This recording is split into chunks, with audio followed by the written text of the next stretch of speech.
Hello friends, میں ہوں ساجدہ نفیس اور آپ دیکھ رہے ہیں گاڈ از گریٹ چینل۔ خداوند کے زندہ جلالی اور بابرکت نام میں آپ کو میرا دلی اسلام۔ میرا ایمان ہے کہ خداوند کے فضل و کرم سے آپ خیریت سے ہوں گے۔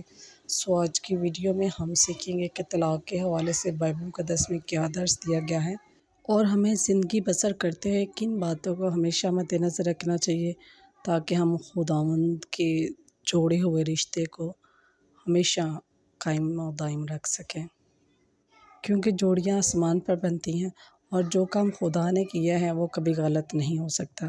ہمیں اپنے رشتے کو ہمیشہ مضبوط تر بنانا چاہیے۔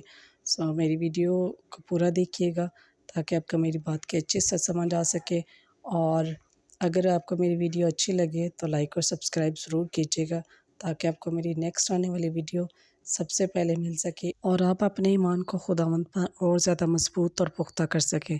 تو چلیے چل کر شروع کرتے ہیں اپنی ویڈیو کو اور سیکھتے ہیں کہ طلاق کے حوالے سے کلام مقدس میں ہمیں کیا درس ملتا ہے۔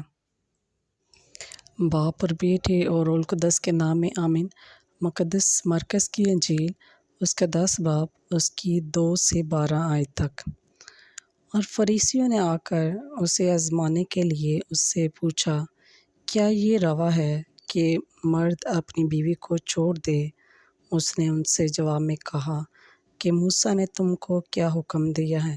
انہوں نے کہا، موسیٰ نے تو اجازت دی ہے کہ طلاق نامہ لکھ کر چھوڑ دے۔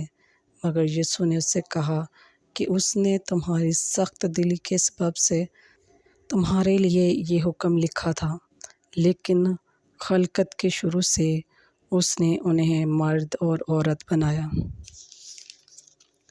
اس لیے مرد اپنے باپ سے اور ماں سے جدا ہو کر اپنی بیوی کے ساتھ رہے گا اور وہ اس کی بیوی دونوں ایک جسم ہوں گے۔ پس وہ دو نہیں بلکہ ایک جسم ہے۔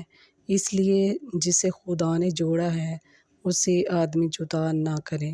اور گھر میں شاگردوں نے اس سے اس کی بابت پھر پوچھا۔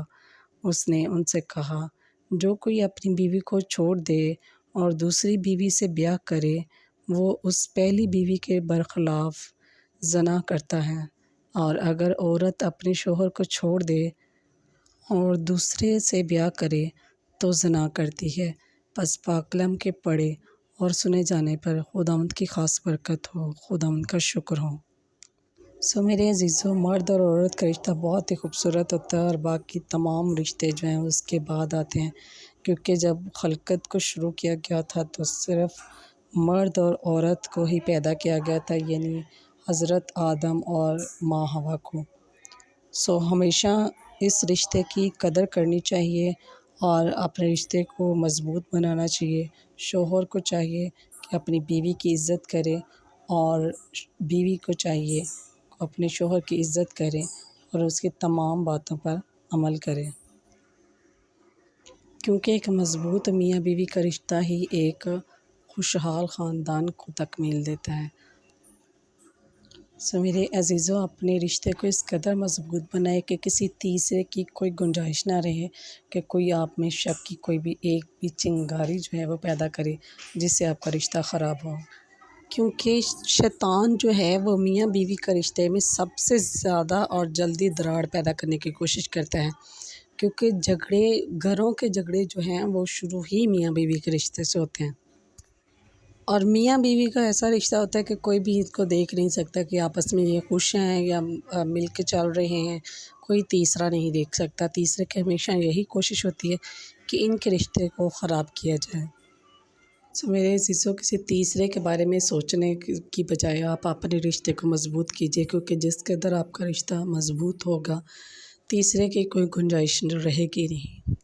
میرے عزیزوں، اس کے بعد میں آپ کی خدمت میں ایک سٹوری بھی پیش کروں گی جو کہ میاں بیوی کے رشتے کے بارے میں ہوگی، اس کو مضبوط کرنے کے بارے میں ہوگی۔ اگر آپ وہ سٹوری سننا چاہتے ہیں کہ میاں بیوی کے رشتے کو کس طرح سے مضبوط بنایا جا سکتا ہے تو کمنٹ سیکشن میں مجھے ضرور بتائیے گا تاکہ میں آپ کے لیے وہ سٹوری کو تیار کر سکوں اور آپ کی خدمت میں پیش کر سکوں۔ ملتے ہیں کسی اور نئے ٹاپک کے ساتھ اور سیکھتے ہیں کہ بائبل مقدس میں اور کیا کیا ارشادات فرمائے گئے ہیں۔ اپنا بہت سارا خیال رکھیے گا۔ ٹل دین، خدا حافظ۔